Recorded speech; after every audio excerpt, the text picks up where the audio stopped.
Hoy quiero comenzar contándoles un cuento.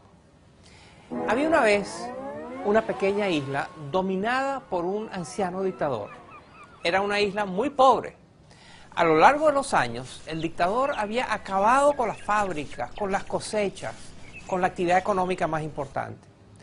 Nadie confiaba en él. Nadie le quería prestar dinero y su pueblo padecía cada vez de más necesidades.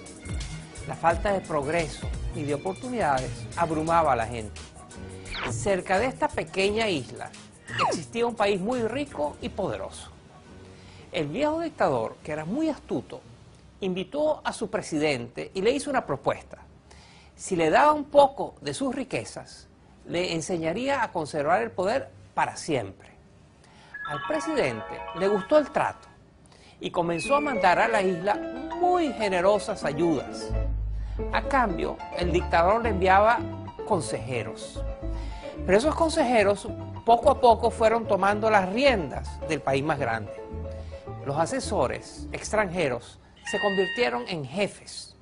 En vez de dar consejos, daban órdenes. Y así fue como aquel astuto tirano no solo se aprovechó de la riqueza de su vecino, sino que logró controlar sus destinos. Y aquel país poderoso también se fue empobreciendo, como la isla. Fin del cuento. ¿Les resulta conocido este cuento? Probablemente sí. Esta es la historia de Cuba y de Venezuela. La historia de una isla en bancarrota, de 11 millones de habitantes, que ha logrado hacerse con el control de una potencia petrolera como Venezuela. Miren.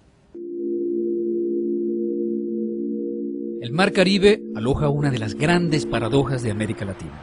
Muchos se preguntan cómo la pobre Cuba ha logrado tener tanto poder en la rica Venezuela. La presencia de Cuba en Venezuela... Margarita López Maya, una destacada historiadora venezolana que simpatizó con el chavismo en sus primeros años, responde a esta interrogante.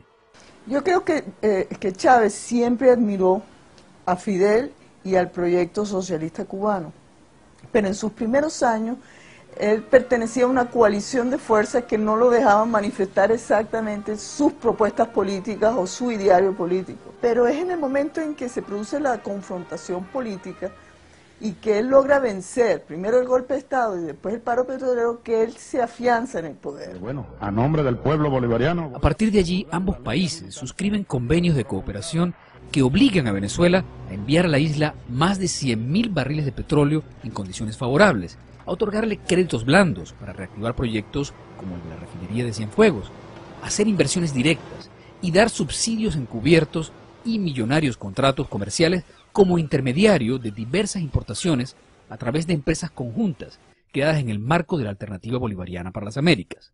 El subsidio en materia petrolera... El economista venezolano Ángel García Banch ha estudiado los convenios y precisa el costo de la solidaridad de la revolución bolivariana con el régimen castrista.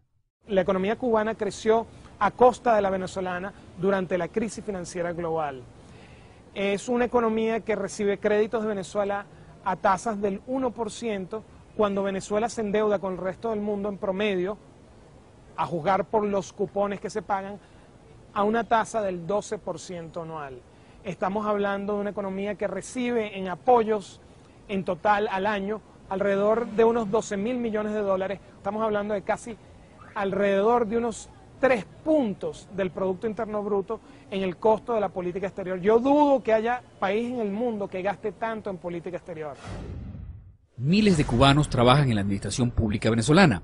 Según cifras oficiales del 2012, hay 44.804 cubanos trabajando en la administración pública, en programas de asistencia social, de salud, deportivos, de educación, cultura, producción agrícola y la construcción.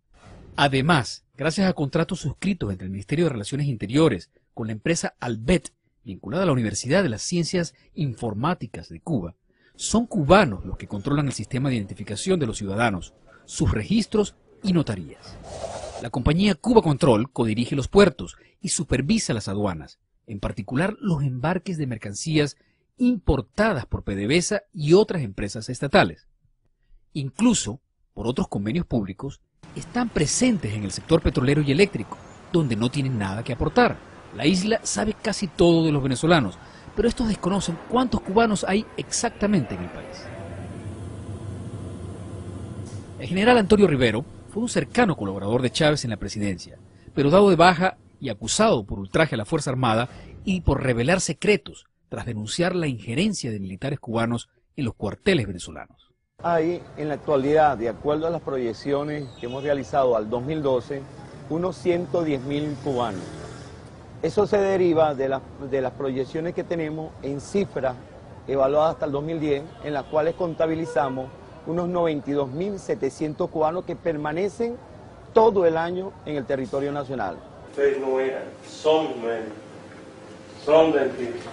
La organización Solidaridad Sin Fronteras confirma las cifras del gobierno. Más de 32.000 médicos cubanos operan hoy día en Venezuela. Que es un negocio completamente redondo para llenar las arcas del régimen cubano, a costa del trabajo esclavo. Hacemos los grupos. La Organización de Médicos Cubanos ha ayudado a muchos de ellos a huir. Le recogen sus pasaportes. Mi objetivo es claro, para que no puedan viajar entre un lado u otro, dentro del mismo país o salir del país, etcétera. Muchas veces también con el personal médico pues sale hacia ese país personal de inteligencia, personal de seguridad que no son médicos y que están filtrados dentro de toda esta maquinaria de lo que es la colaboración médica.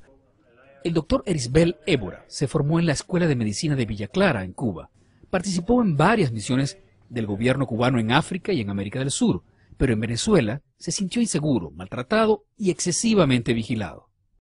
Un control que pasa de lo sublime a lo ridículo, porque tienes que reportarte a las 6 de la tarde, tienes que limitar los movimientos. Me imagino que lo hagan con el fin de controlar los posibles movimientos inadecuados. El doctor Évora sintió que en Venezuela su misión no era solo sanitaria. La medicina la asocian mucho a la política. Si la misión cubana en Venezuela fuera puramente técnica, puramente humanitaria, quizás no hubiera tanto resentimiento. Pero la misión cubana en Venezuela es política y científica. Los beneficios económicos de Venezuela en este trueque de servicios por petróleo son nulos, pero el gobierno venezolano obtiene ganancias políticas. Los analistas coinciden en que los hermanos Castro han servido a sus propósitos de mantener un poder hegemónico y neutralizar a la oposición. Para ello, le han abierto las puertas a sectores estratégicos de seguridad y defensa. En la Fuerza Armada hay aproximadamente, en la actualidad, de acuerdo a la proyección del 2012, unos 500 militares uniformados. ¿Qué función cumplen propiamente? Asesoría desde el punto de vista de áreas estratégicas, como es el Comando Estratégico Operacional, en área de inteligencia, área de ingeniería, área operativa, área de armamento, área de comunicaciones, y propiamente en el despacho del Ministro de Defensa, donde cuenta con un asesor permanente en el grado de general. Ahora, en la parte de inteligencia, propiamente, existe un cuadro total desde el punto de vista de la labor de inteligencia que realizan no solamente los funcionarios E2, que se contabilizan entre 2.700 del 2010 a 3.000 en el 2012.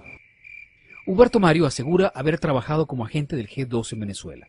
Nos recibe desconfiadamente en un estacionamiento público, por supuesto en Miami, donde recibió asilo político. Siempre he sido un analista de la inteligencia. Y con el venezolano común, yo era un periodista cubano que estaba ahí reportando para Radio Rebelde, para Cuba todos los días, pero por otra parte, dentro de mi trabajo encubierto, atendía a la misión médica cubana.